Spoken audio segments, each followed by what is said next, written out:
All right, we're back, and here is. I should have put part one on that other video yesterday. I wonder if I did, because this is part two from our guys in the wilds of Western Canada, right? Northern Alberta, Mid Alberta, all over the frickin' shop. And here we go. I'm gonna get right into part two. All right, let's hear what these guys have been discovering on their own without any external influence. He explained that the setup looked very similar to the homeless encampments he'd seen before and advised Chris to install motion sensors around the cabin for extra security, just in case these individuals returned.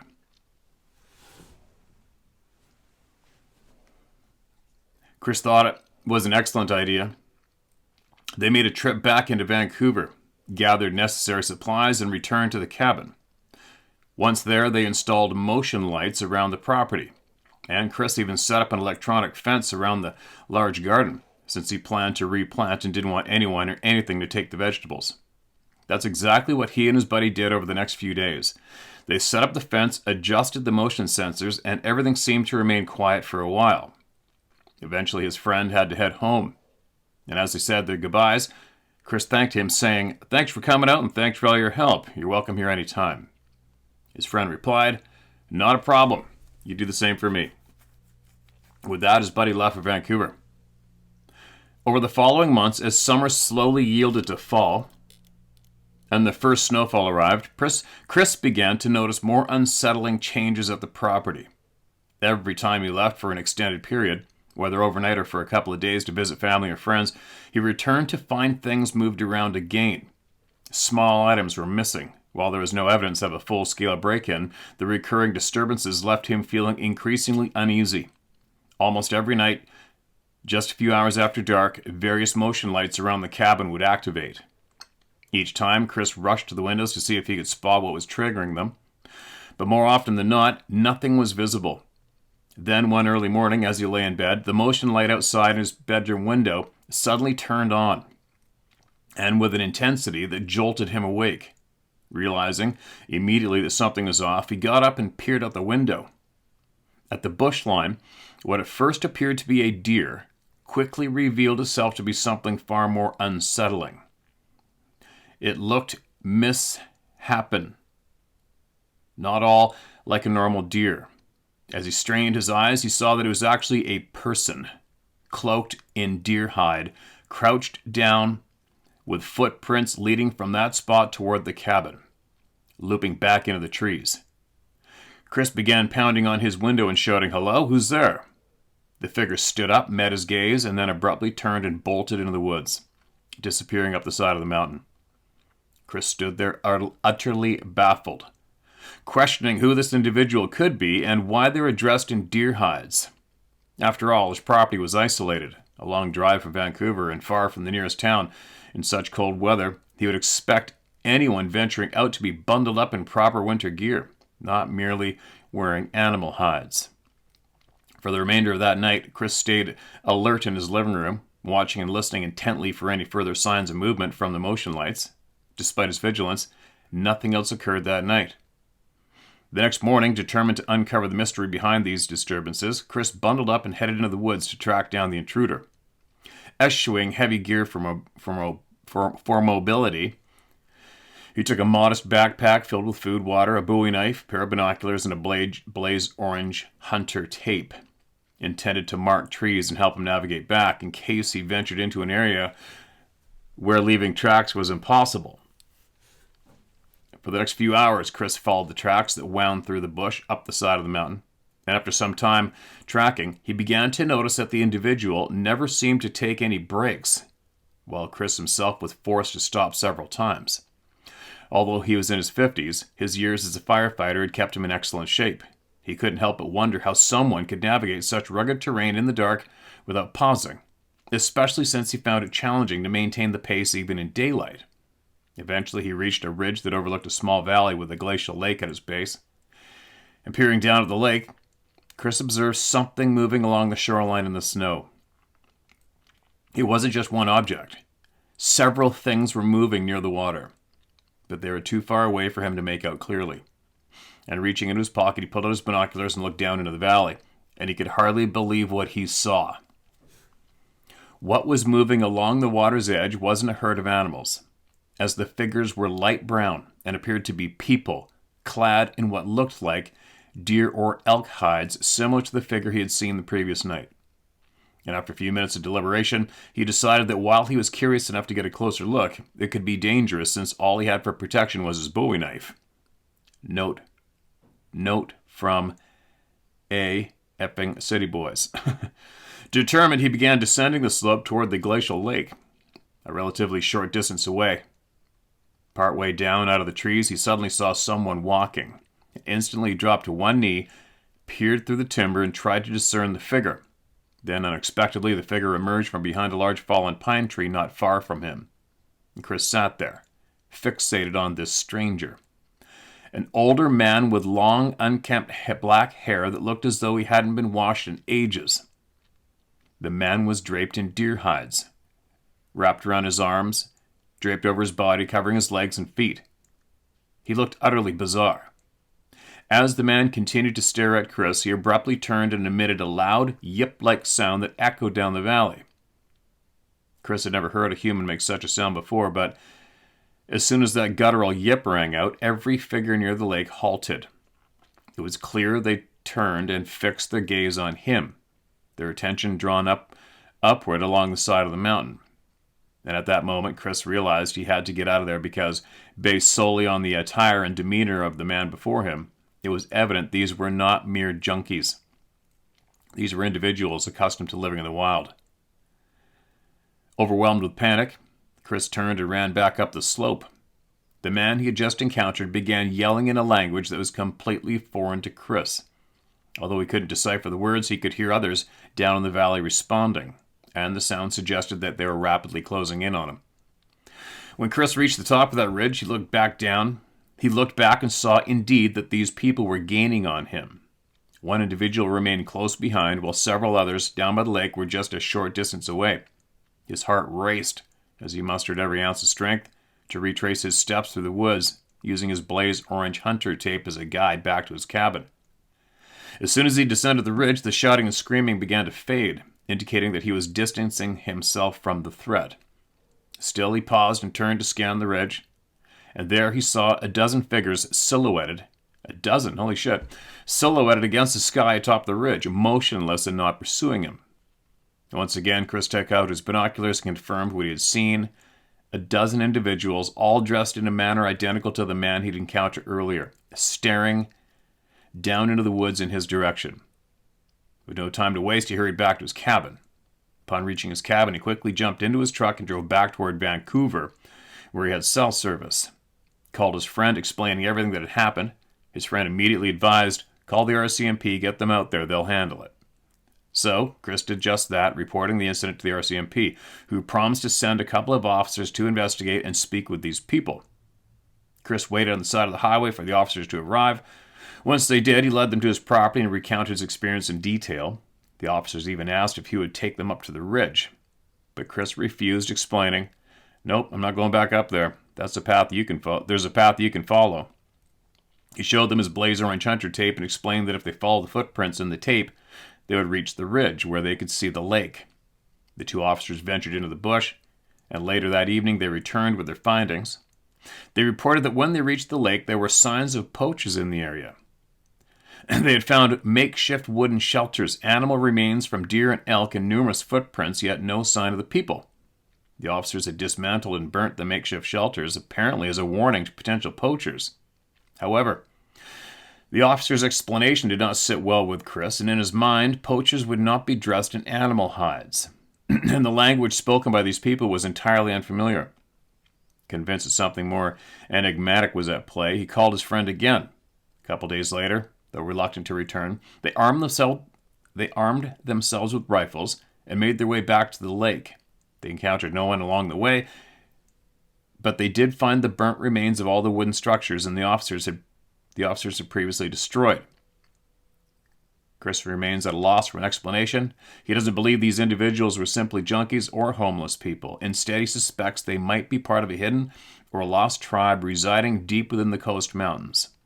Regardless, he refused to be driven off his property, and he continues to live there to this day without any further explanation, without any further unexplained disturbances or random disappearances.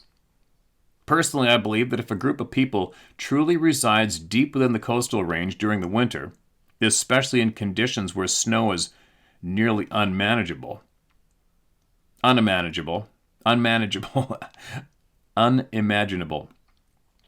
where temperatures can plunge to brutally low at extremes, they must have some form of permanent shelter, whether it's teepees, elaborate covered dugouts, or the utilization of natural cave systems. They would need a place to escape the worst of the cold. Additionally, they must have a reliable heat source, whether it's fire, geothermal warmth, or some other means of insulation against the harsh elements. And beyond that, sustaining themselves through the winter would require careful preparation. They need a steady supply of food through hunting, foraging, or even hidden caches of stored provisions. How often are they silently raiding remote homesteads for food and supplies as they did with Chris? As well, where are they most of the time? They must make use of cave systems to some extent. That said, BC is vast. I'd personally not be surprised if an Aboriginal group decided to not interact with everyone else and continue their ways in the remote mountains of BC. But what's nuts is they do not so much sound as if they were indigenous, but European? Chris not mention any ethnicity. If they looked clearly indigenous, would he have not mentioned that part? He omits it, maybe because they look just like him, except they're also clad in fur hides, which he highlights. I know ancient and ice age Europeans did this, but I do not think indigenous clad themselves so haphazardly. They were either almost naked due to the warmth down south, or had nice cloaks, hide jackets, etc. Not just a piece of fur like Conan the Barbarian. This opens up even more questions. Is there a relic super archaic group of hunter-gatherers still out in BC that have avoided all indigenous groups that moved into the area over thousands of years and eventually us too? Was there a time slip? Did ancient Ice Age people fall into a portal and get stuck here? And they are still out there doing their thing? Maybe they are indigenous and maybe they do communicate with some indigenous settlements. With the indigenous groups keeping their existence secret to protect them? All of it is just bizarre. There's dozens of new questions with no answers. All of it is just odd, and in all honesty, I don't know what to make of it. All right, so that's the end of that one before the next entry. But I think, for me, if you go to that direction from Pemberton, there's not very many elk.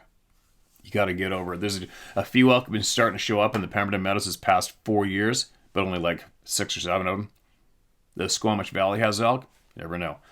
But what more importantly, though, if that was the case, if there was a full-on tribe of humans, feral humans running around that particular country, especially in the winter, there's going to be rumors of it. There's going to be somebody else is going to be talking. I've never heard about this ever. But I do know that Pemberton, particularly in Goldbridge, is destination number 1 for international snowmobilers. They go absolutely everywhere out there. I used to go trap up north of the Pemberton Meadows and further, and that was the parking lot right there. It would be jam loaded with, I don't know, a couple hundred vehicles, people going sledding and ski touring in remote cabins. So I'm just saying, the coastal mountain range is fairly active with human presence, probably more in the wintertime. I'm not saying they couldn't avoid people, but the mention of the portal thing, that gets my attention. You know what I mean? Somebody kind of slip over here by accident and go, whoa, who knows? There's some crazy shit going on, obviously, right? Shit that we've been raised to believe is absolutely impossible is becoming more and more clear. It is possible, and more than likely is going down right now. Or, I could say with confidence, is going down, period, right now. But I haven't heard one half of anything about that particular story. Nothing. First time I've heard of it.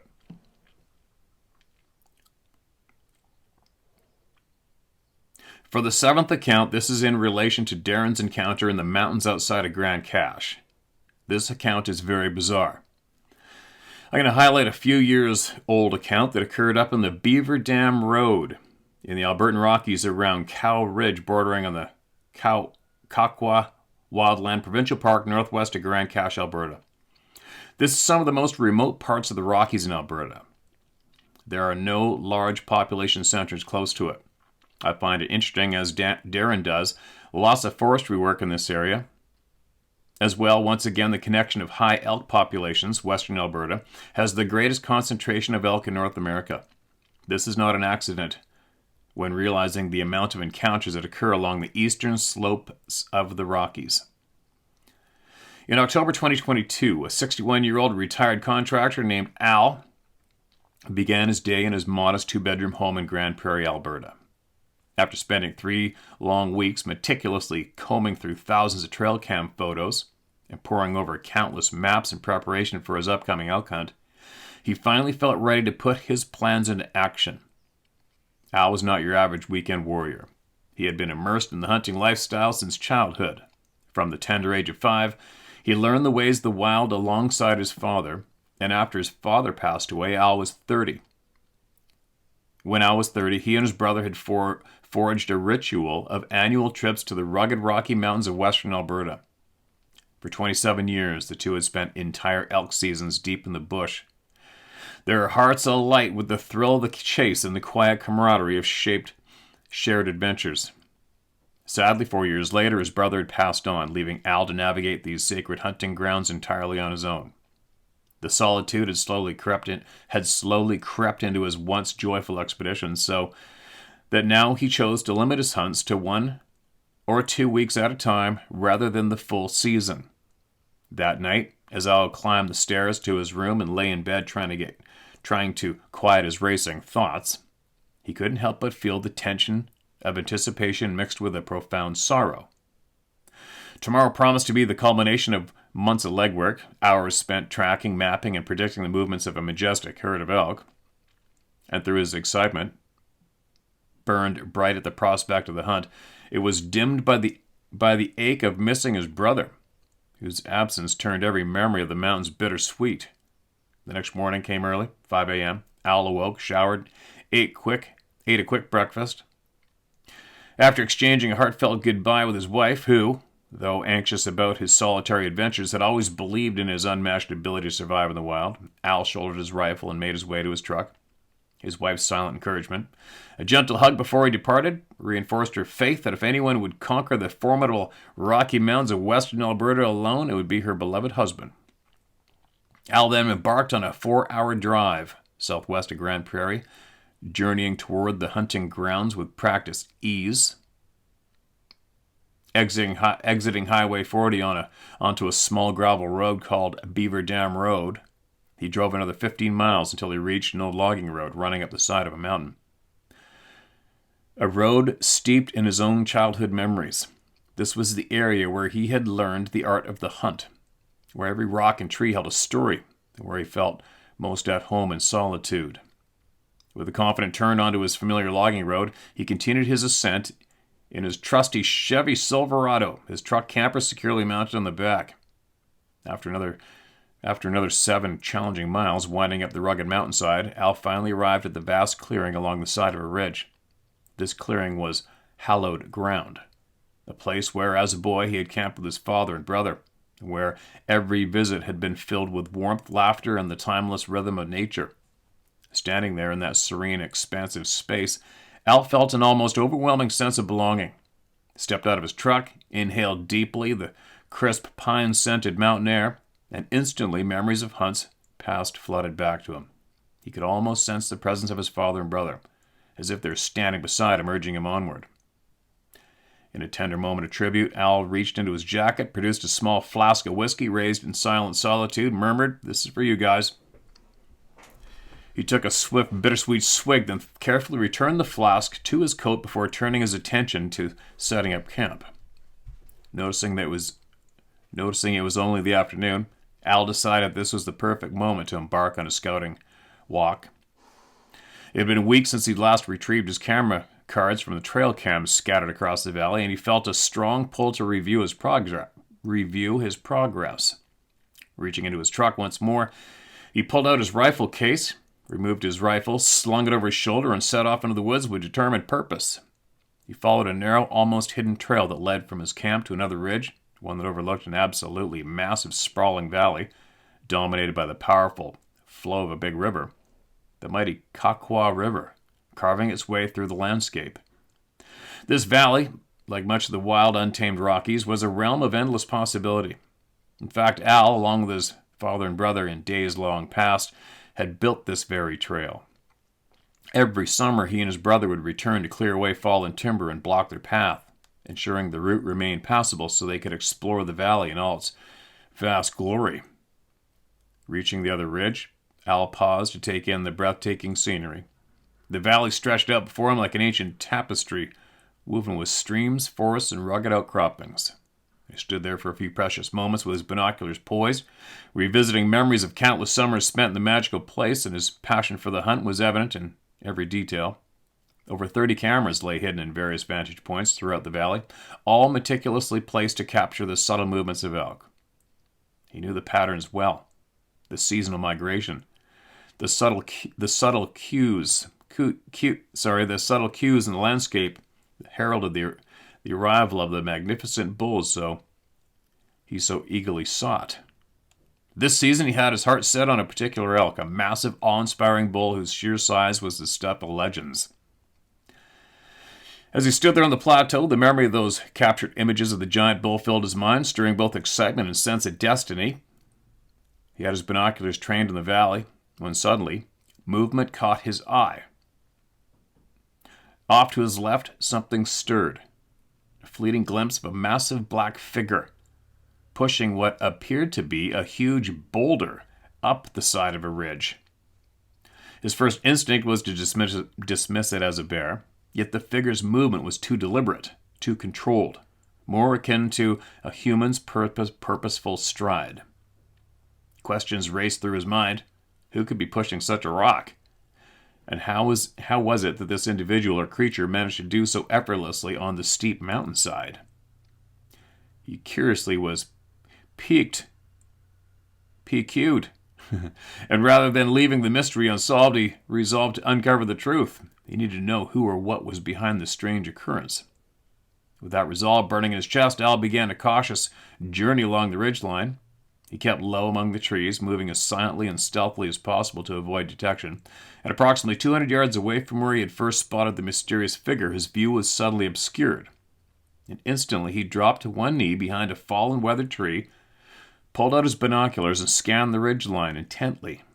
Then in a flash he spotted the figure again, a silhouette emerging at the very edge of the bush.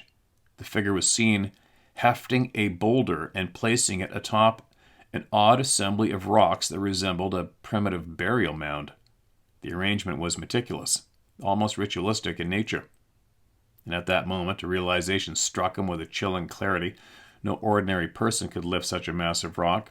His thoughts turned to the legends he had heard since childhood about Sasquatch, that mysterious, elusive beings of the wild. Could he be witnessing a Sasquatch? Perhaps in the act of burying another? The possibility sent shivers down his spine. Although he had grown up hearing tales and watching shows about the elusive creatures, he remained skeptical until he saw undeniable proof with his own eyes. And now, as he peered through his binoculars, he believed he had that very proof. In that moment, any lingering fear melted away, replaced by sheer, unadulterated amazement. He watched transfixed as the Sasquatch slowly made its way back down the ridge toward the opposing tree line. A daring idea formed in his mind. He needed to get closer to see more clearly what was happening. And once the creature had vanished into the dense cover of the trees, Al quietly rose and resumed his cautious trek, moving from tree to tree along the ridge toward the enigmatic pile of rocks. As he approached within 75 yards of the formation, an overwhelming feeling of dread suddenly enveloped him. It was as if unseen eyes were fixed upon him, and he sensed with alarming clarity that if he stepped any closer, he would incur dire consequences. Pausing to steady his racing heart, he scanned the surroundings. Then unexpectedly, from his right, less than 40 yards away, a massive, black, long-haired Sasquatch appeared, its eyes locking onto his with an intensity that pierced straight through to his soul. And in that instant, fear gripped him. His mind raced with thoughts of impending danger. He could not fathom how this formidable creature might react to his presence. The raw, elemental terror coursed through him as he slowly began to back away, never taking his gaze off the creature. Hesitant to reach for his rifle, he worried that any sudden movement might provoke an aggressive response. And after all, this creature possessed an undeniable power, capable of heaving a boulder up the side of a mountain, while he, at 200 pounds, was but a fragile human in comparison. He continued to retreat steadily, managing to put some 30 more yards between himself and the creature until he was roughly 7 yards away. And at that distance, the dense foliage made it somewhat harder to keep a perfect visual. But the creature's unyielding stare never wavered. Feeling a slight sense of relative safety, Al contemplated turning to head back the way he came, hoping to find a secure path that would lead him back to his cabin without further risk. And just as he prepared to turn, an unexpected cacophony shattered the eerie silence. A rapid succession of sticks and branches snapping and cracking high up in the trees, about 20 feet above the ground. Alarmed, Al looked upward and saw a colossal rock, roughly 4 times the size of a bowling ball, hurtling through the air. It tore through the canopy with a force that obliterated every branch in its path before crashing onto the ground less than 10 yards away. And in that moment, the rock felt like a dire warning, a clear message that whatever was out there was not to be trifled with. Without hesitation, Al bolted, sprinting through the trees along the ridge in a desperate bid to return to the safety of his camper. Despite his robust build, honed from decades of outdoor work, the high elevation and rough terrain quickly wore him down. He slowed just enough to catch his breath, and then a deep guttural scream erupted from almost directly behind him. A sound that vibrated through his entire body as if it were a physical force. This terrifying noise was immediately followed by another explosion of snapping branches, as yet another rock came flying past, colliding with a massive tree before thundering to the ground and rolling down the ridge. Gathering every ounce of strength he could muster, Al broke into a full sprint. The relentless cycle repeated itself. Every time he paused, a chilling scream and the violent crash of another rock would force him to run even faster. And at one point, he realized he was nearly 1.5 miles away from his camp, but the pursuit seemed relentless, with the echoes of that same scream resounding from about 50 yards behind him each time he stopped. Finally, after what felt like an eternity of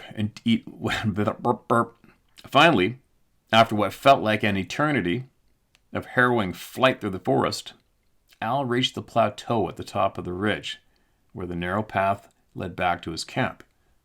He paused to catch his breath. To his astonishment, the menacing screams had ceased. Turning around cautiously, he peered back and saw, about 150 yards away, the Sasquatch standing stoically on the edge of the ridge, its gaze fixed upon him. With a final shuddering breath, Al began to descend along the narrow trail back to camp, and as soon as he arrived, he hurled his rifle into the back of his truck, leapt inside, and drove away as fast as his weary limbs would allow. In his desperate flight, he left everything behind, not even bothering to tidy up the camp. All he wanted to do was put as much distance as possible between himself and that nightmarish ordeal. Yet the story was far from over. Once he returned home, it was evident to his wife that Al was deeply shaken. He had even arrived without spending the night. His demeanor visibly altered. Concerned, she pressed him for details, and Al recounted every horrifying moment of the encounter. Still trembling, he immediately contacted conservation officers, Alberta Fish and Wildlife, relaying every detail along with the exact GPS coordinates of the incident. He even provided his license number and personal information in his fervor to be heard. The conservation officer on the line was adamant that Al had merely seen a bear. At one point, he completely lost it at the officer. Quote, "Enough of the BS. A bear does not walk on 2 legs like that, nor can it pick up and throw a rock of that size over a distance of 7 yards." The officer insisted he had seen a bear, and his tone was so dismissive that Al nearly lost his composure in anger and disbelief. Frustrated beyond measure, Al eventually hung up the phone, took a few hard swigs of whiskey, and staggered off to bed, hoping to calm his frayed nerves and find some semblance of rest. But the terror was not over yet. A couple hours later, Al was jolted awake by the persistent ringing of his doorbell. Groggily, he descended the stairs to the front door, where he found two men standing outside, dressed in ordinary clothes, yet exuding an air of authority. They identified themselves as agents from Parks and Environment.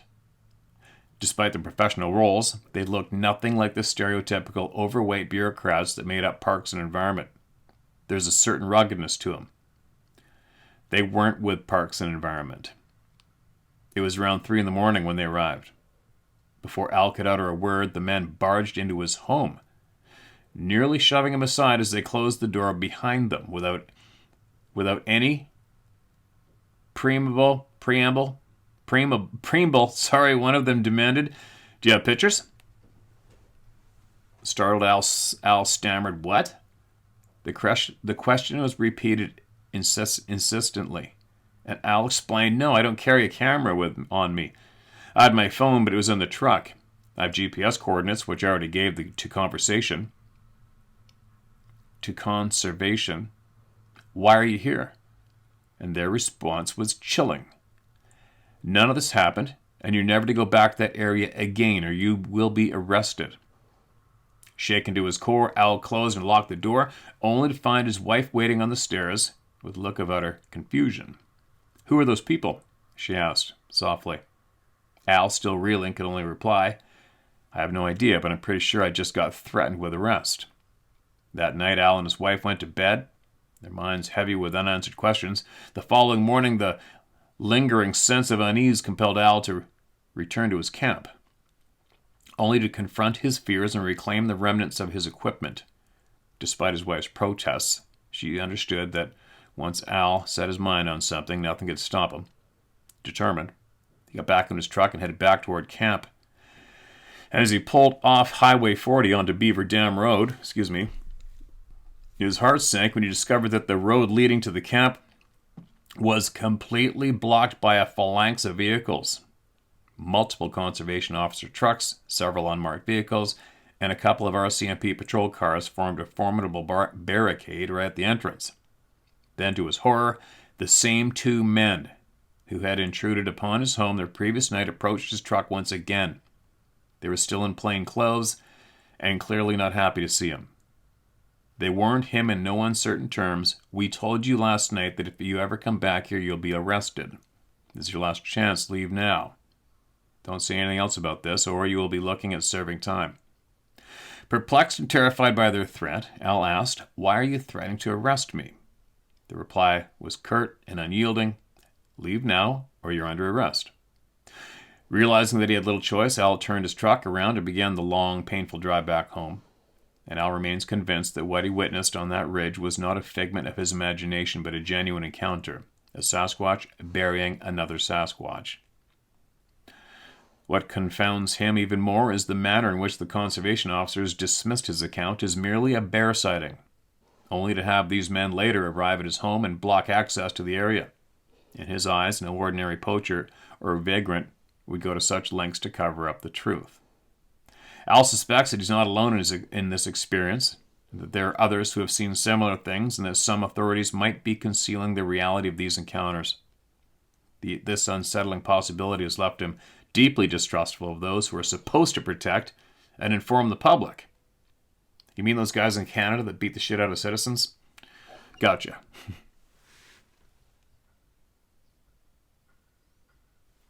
Old adventure dog's having a dream or something down there. My personal guess would be that he encountered the higher-ups of some clandestine national unit of the RCMP. As well, for American viewers, the RCMP is equivalent to the FBI, except they also do almost all rural policing. Alberta has Alberta sheriffs as well. Many high-up investigators with the RCMP do not wear a uniform. This would track with what Al recalled. The conservation officers with Fish and Wildlife probably have a directive to contact this RCMP unit when a legitimate call about Sasquatch is made. That would be my best guess. Now, what did they do? Did they extract the body, analyze a primitive cultural site, track down and kill the Sasquatch, look for an interdimensional portal? I'm very curious what they were doing and why they were doing it, and what transpired out there in October of 2022.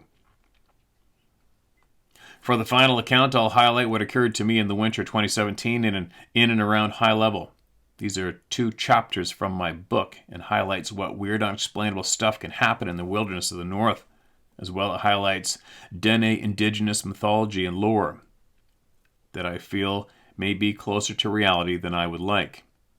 This, chapter 7 and 8 from my first book, which catalogs the bizarre experiences my crew had from 2016 to 2018, is a miracle none of us died, and I have a creepy feeling that it was all triggered and started with me missing 6 hours of time after seeing that wavy, iridescent, shimmering thing over a creek at Bassett Mountain. The book is going through multiple rounds of professional edits, but it's nearing its completion. It is nonfiction and highlights what has occurred to us out there. All right, so a quick mention on the cops. These guys showing up and cluttering up the entrance to the main line.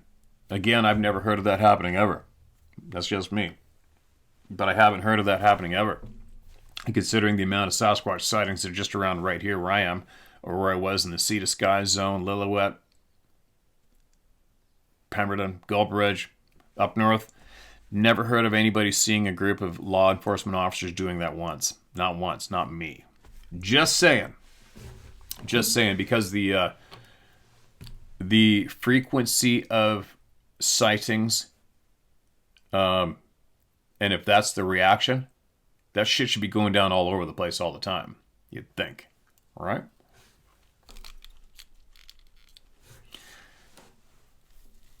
Chapter 7, Along the Hay River, January 2017. That morning, we got to the High Level Airport. We parked at the helicopter company's hangar and went in. Getting onto the helicopter is relatively easy. We sat down on a sofa at the entrance of the hangar. In reality, a small terminal with a few offices and a crew kitchen until the pilot came down the stairs from the pilot's quarters. Our pilot for the campaign would be Gita. He was one of Darren and my favorites.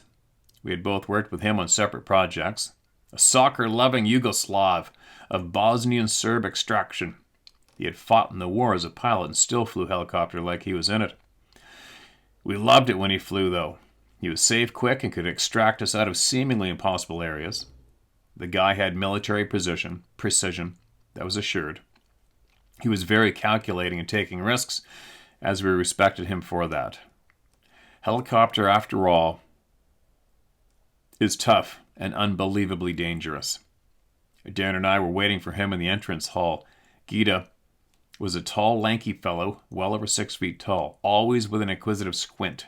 Gray hair and brown eyes. He spoke with a brusque, thick Serbian accent. He was easygoing, always making dry Slavic jokes.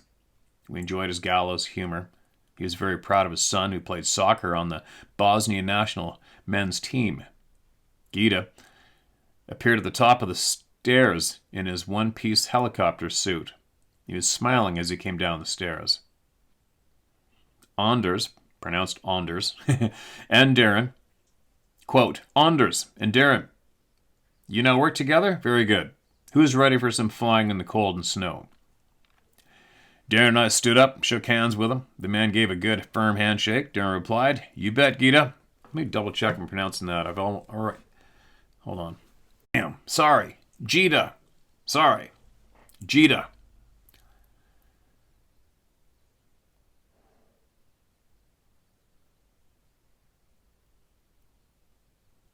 Darren and I stood up and shook hands with him. The man gave a good, firm handshake, and Darren replied, you bet, Gita. Anders decided to join our crew. You boys will be safe with me, Gita said. Come, let me guide you through the great frozen waste that is the taiga. And with that, we walked into the hangar and out onto the tarmac. I put my cruiser vest in the helicopter basket and jumped into the front of the machine in the navigator's seat next to Gita, in the pilot's seat. I had my iPad, my GPS tied to it with Bluetooth. Darren and I would operate off of Google Earth, and we already had our 2 plots ready for the day. Today we'd be going along the shores of the Hay River. We decided that Gita would load us on the frozen river, then we would hike a mile up the valley wall. We decided that Gita would land us on the frozen river, and then we would hike a mile up the valley wall and get the plot done. The second would be a few miles walk off an opening in the forest a dozen miles from the river. That would be all we would get done, considering the extreme lack of daylight this time of year. Cold air hit my body as we walked onto the tarmac. A cold shiver traveled up my spine as the cold wind caressed my face. We had stopped at Tim Hortons on our way to the airport, and I had bought an extra large hot chocolate. I was hoping it would keep me warm when we helicoptered an hour out to a remote position.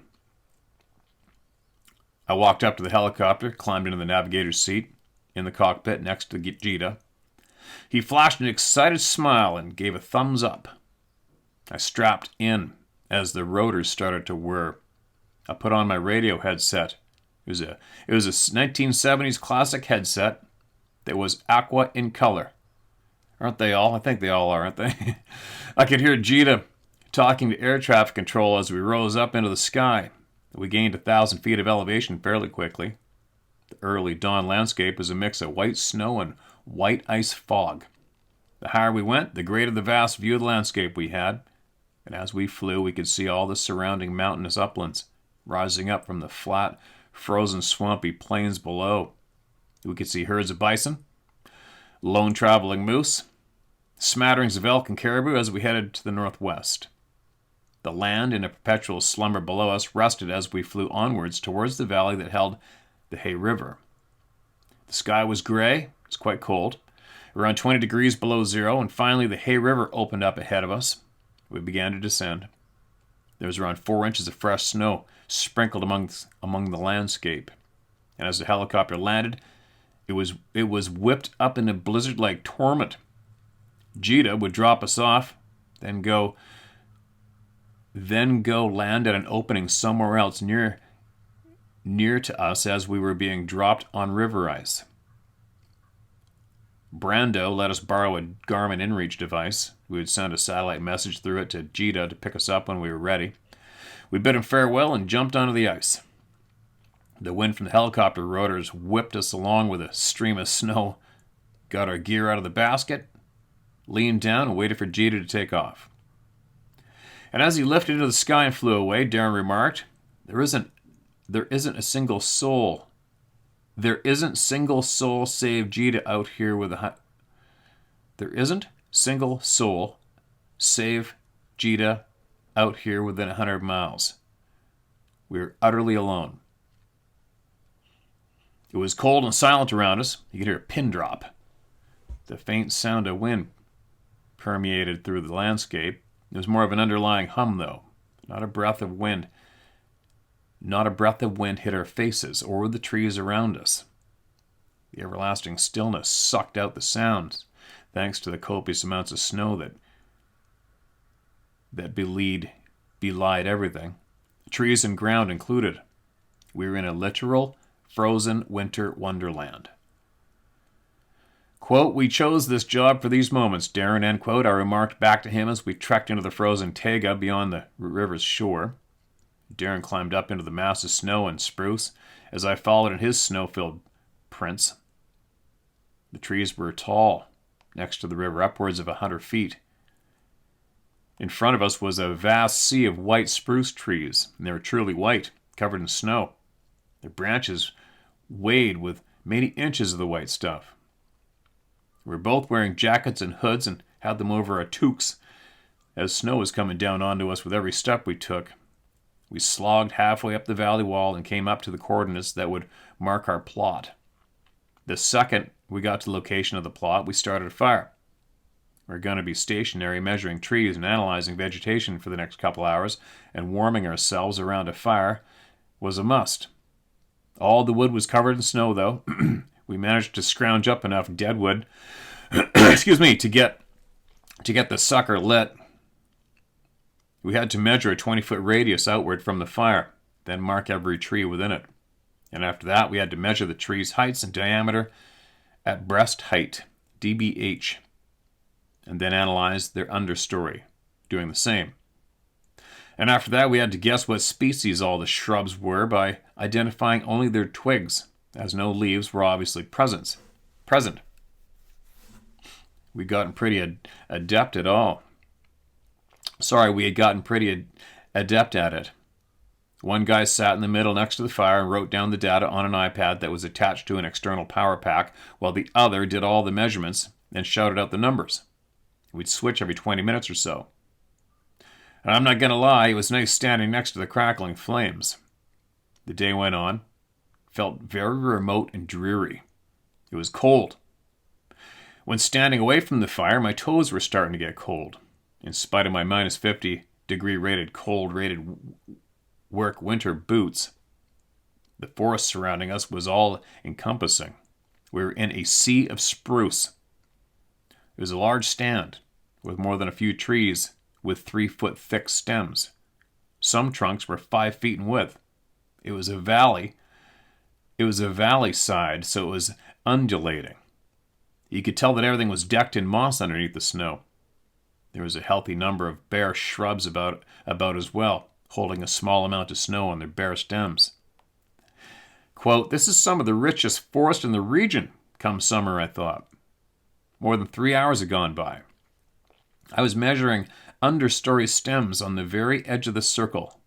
Darren stood about 20 feet away, tending the fire we'd managed to get crackling and spitting, sending occasional embers into the fading sky.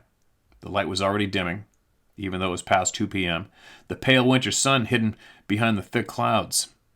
We were buried deep in a forest that seemed endless, each tree laden with snow, the branches weighed down like frozen arms hanging limply. The air was so still the snow seemed to muffle everything, swallowing sound, making the world around us unnervingly quiet. The number of tree stems and understory stems were so numerous that it was likely we would only get this plot done for the day. The plot was taking a long time. We were only going to get one plot done today. The forest was so thick with snow on every branch, tree, and twig that I was having a hard time seeing far into the wintry wonderland. My toes were freezing as I contemplated switching positions with Darren. I measured the height of the birch tree and was now measuring its dBH diameter.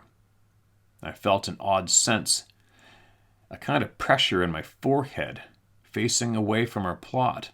I couldn't kick this odd, eerie sense. The wilderness plays tricks on your mind, Anders. You of all people should know that, I said to myself. The feeling of being watched gnawed at the edges of my senses, like a prickling awareness that crawled across my skin like icy fingers. I forced myself to keep measuring the stems, my gloved hands trembling slightly. The forest was unnaturally quiet, the thick blanket of snow muffling all sound, swallowing every trace of the world outside. The crack of the fire behind me was the only thing tethering me to reality, but even that seemed distant, as if it were struggling to exist in this oppressive silence.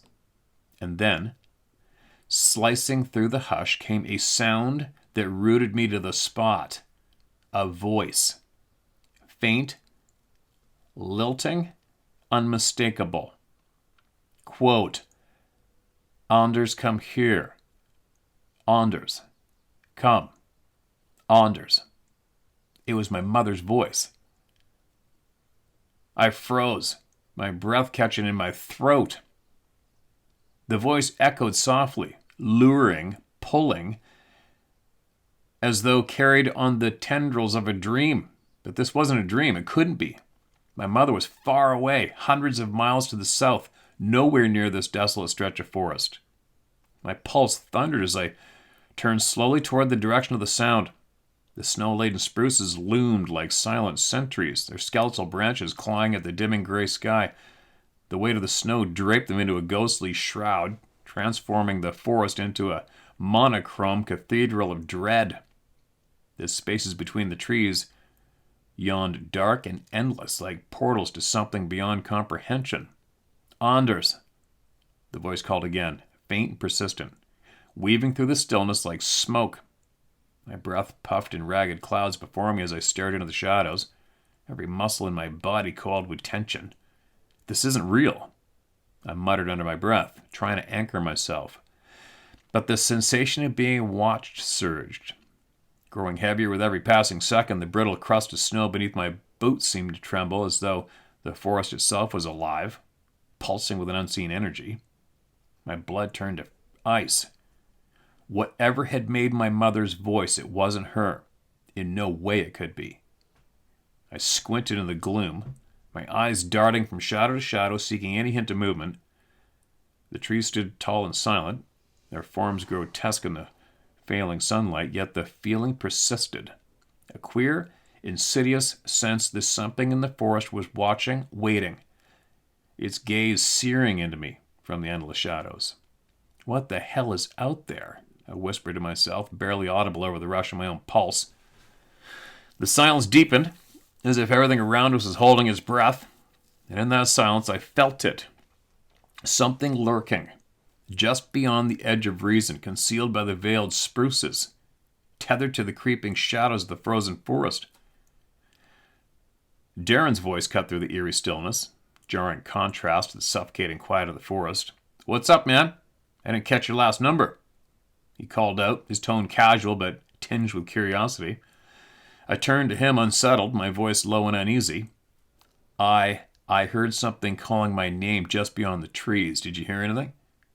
Then Darren's brow furrowed and he looked at me alarmed, alarm flashing in his eyes, and he was about 20 feet away from me at the fire.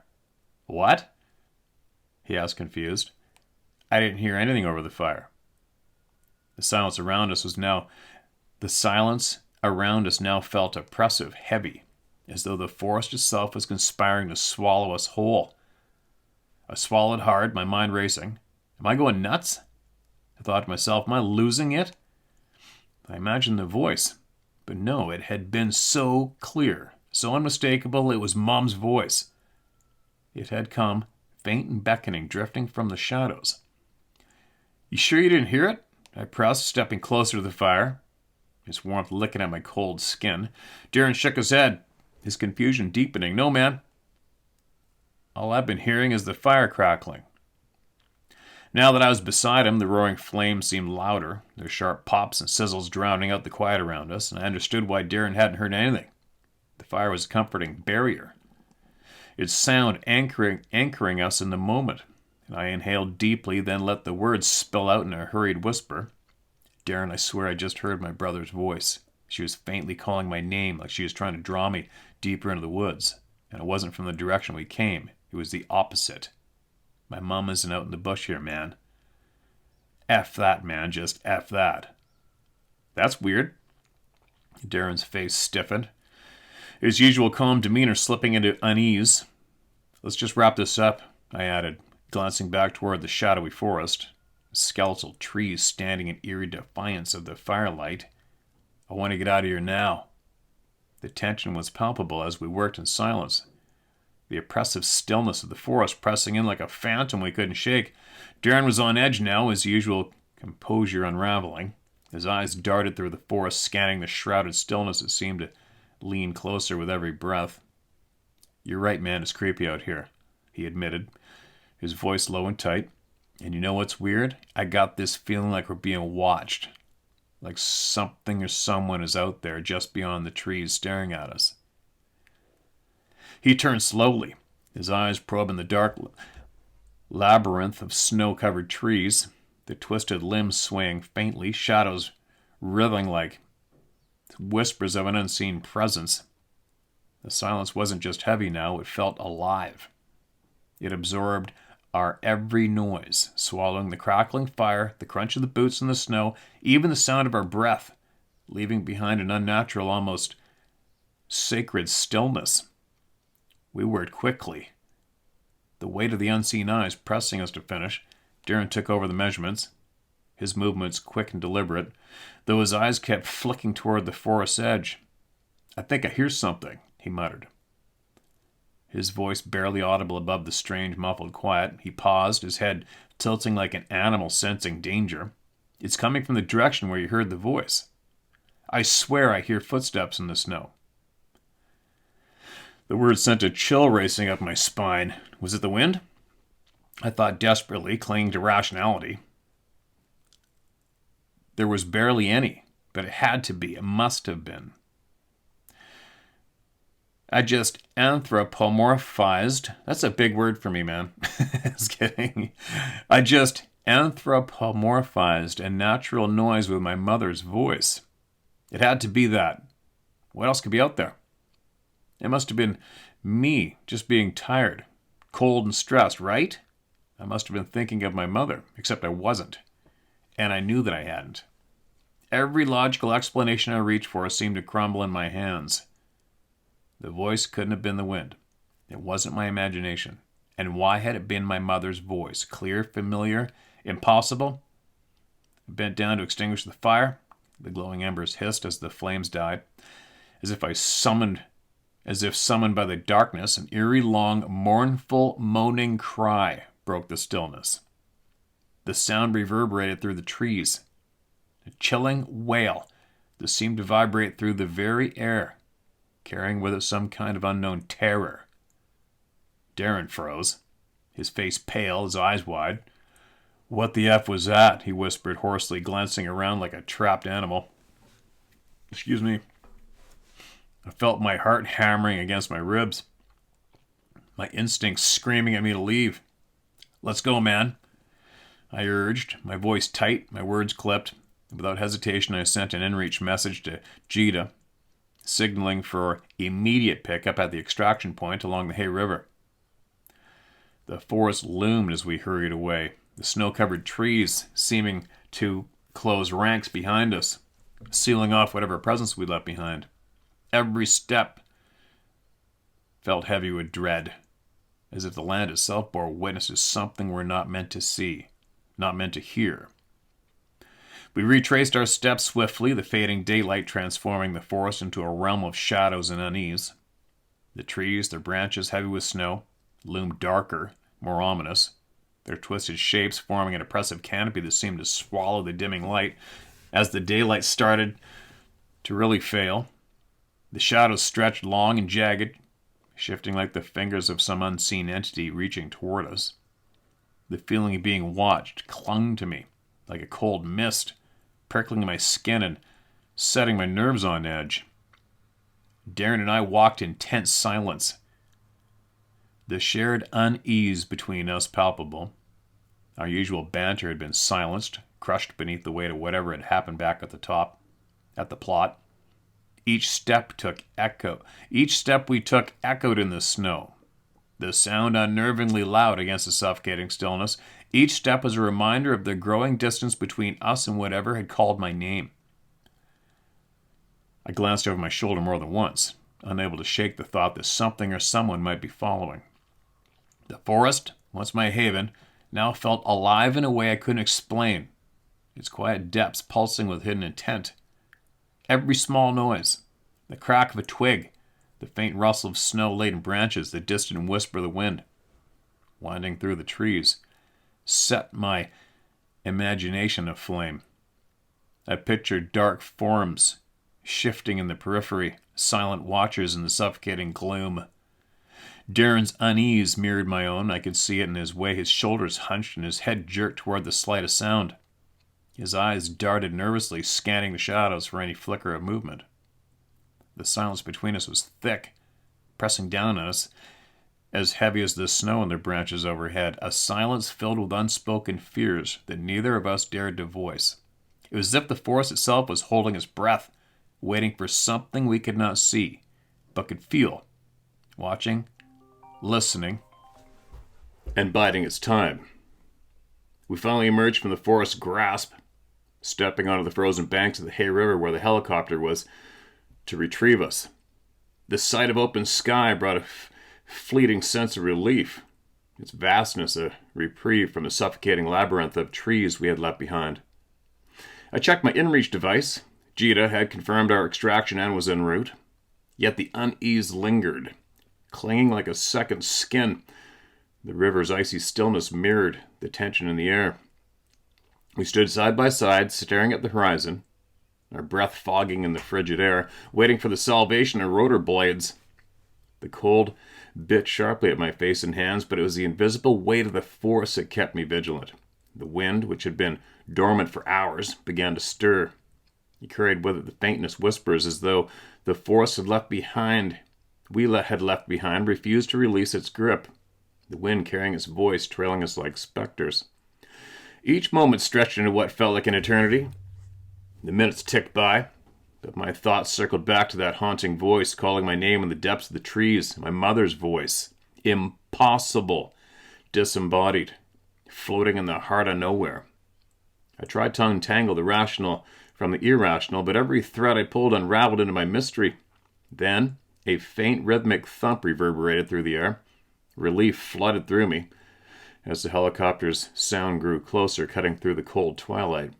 The machine's searchlight appeared, slicing across a snowy expanse like a blade, and I felt the tension in my chest loosen, ever so slightly. As the helicopter descended, the world regained some semblance of normalcy. Gita waved from the cockpit, giving us a thumbs up. Darren and I didn't linger.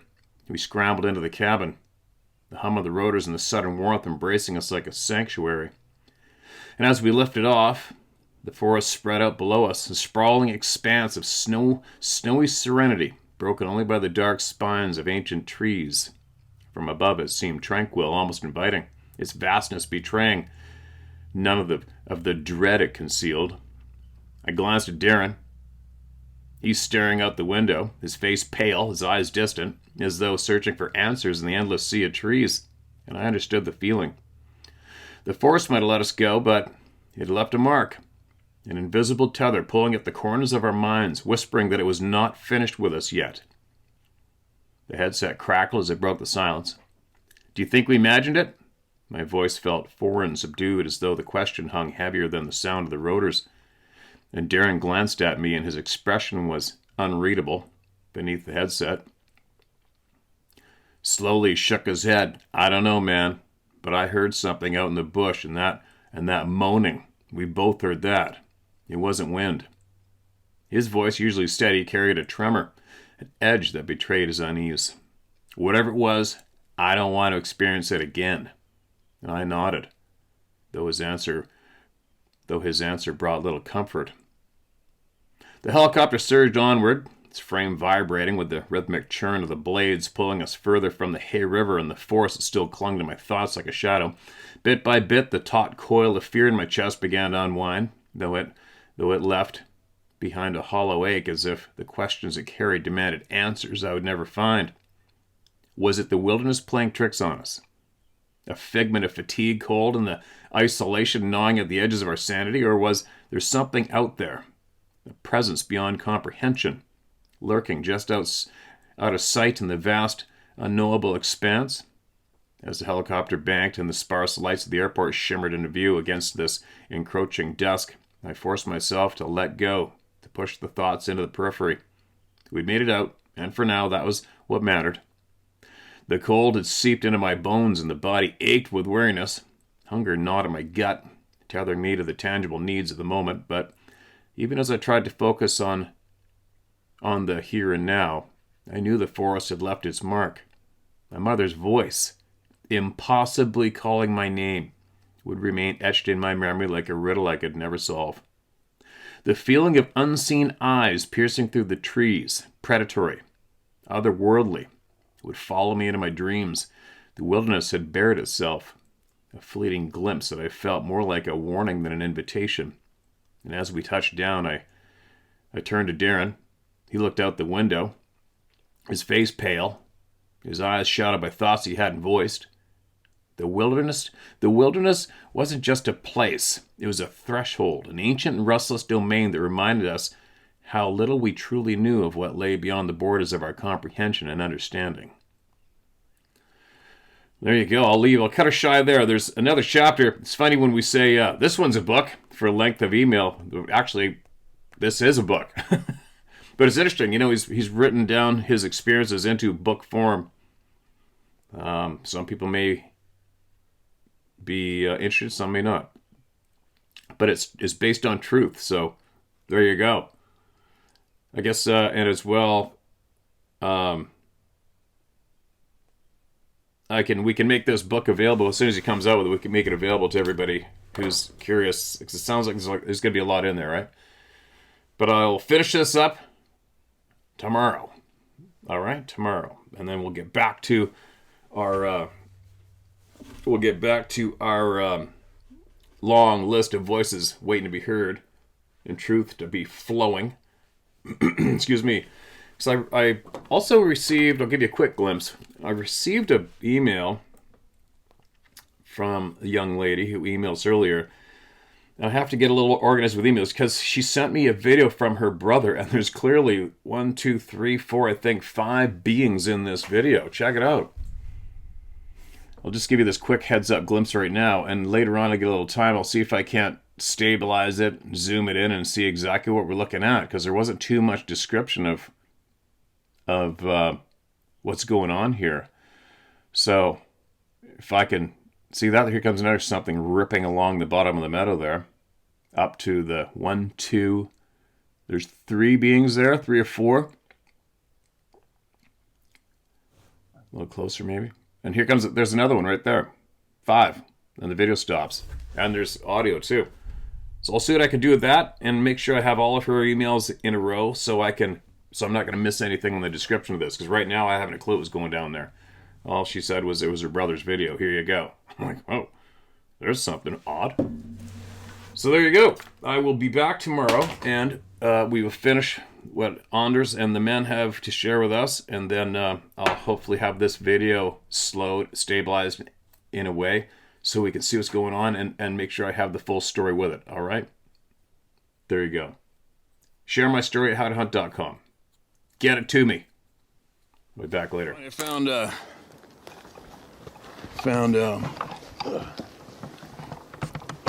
fix this camera up.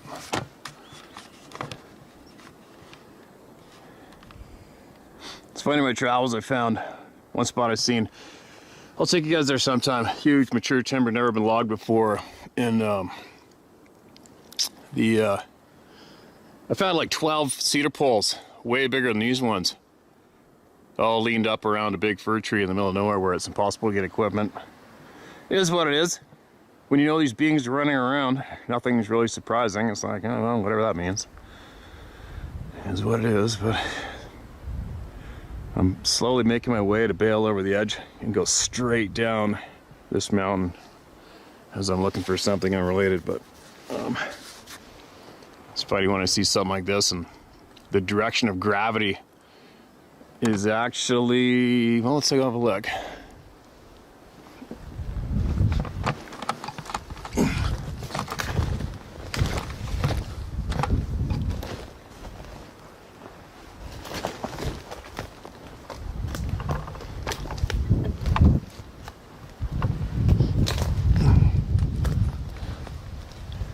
The direction of gravity is I guess straight away from me, I would think. And the chance of all these trees falling and landing in the exact same one spot is kind of doesn't really fit with gravity, does it? And you can see where they're placed. Didn't even grow there. But anyways, whatever, it is what it is. A bunch of big trees stacked up. Normally I see these sort of things quite often. I'm not really overly concerned about it myself. But I thought since I was making a video right here, I would videotape that for those who are interested. So there you go. How'd that happen?